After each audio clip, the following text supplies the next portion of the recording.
కుట్ర పన్ని అతి కిరాతకంగా ట్రాక్టర్తో గుద్ది చంపడం అనేది కూడా చాలా బాధాకరంగా, ఇది ఒక దుర్మార్గం చర్యగా ఖండిస్తూ దళిత గిరిజన సంఘాల జేఏసీగా మేము ఆ కుటుంబానికి అండగా ఉంటామని చెప్పి తెలియజేసుకుంటున్నాం.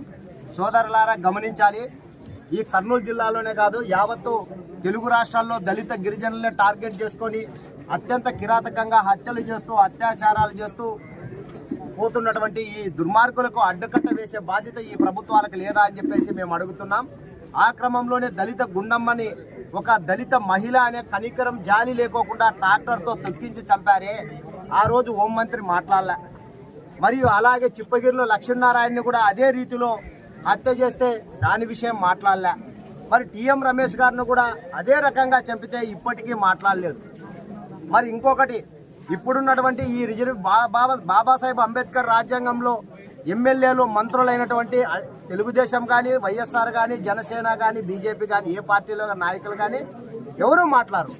అంటే భారత రాజ్యాంగ రిజర్వేషన్లో మంత్రి పదవులు, ఎమ్మెల్యే పదవులు పొందుతారు. వాళ్ళ దళిత గిరిజనుల మీద జరుగుతున్న దాడులు, దౌర్జన్యాలు, అత్యాచారాలు కనిపించవు.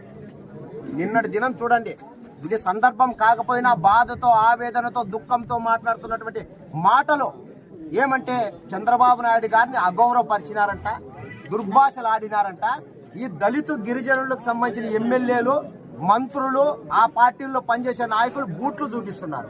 అంటే ఇక్కడ దళితుల్ని అతి కిరాతకంగా రోడ్ల మీద వెంటాడి ట్రాక్టర్లతో, లారీలతో గుద్ది మళ్ళీ రాడ్లతో కొట్టి చంపుతుంటే దీనిల మీద మాట్లాడరు ఈ రాజకీయ నాయకులు, ఎమ్మెల్యేలు, మంత్రులు.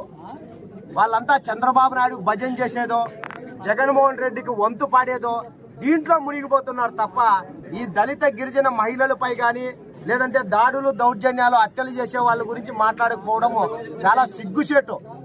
మరి ఇదే విషయాన్ని మన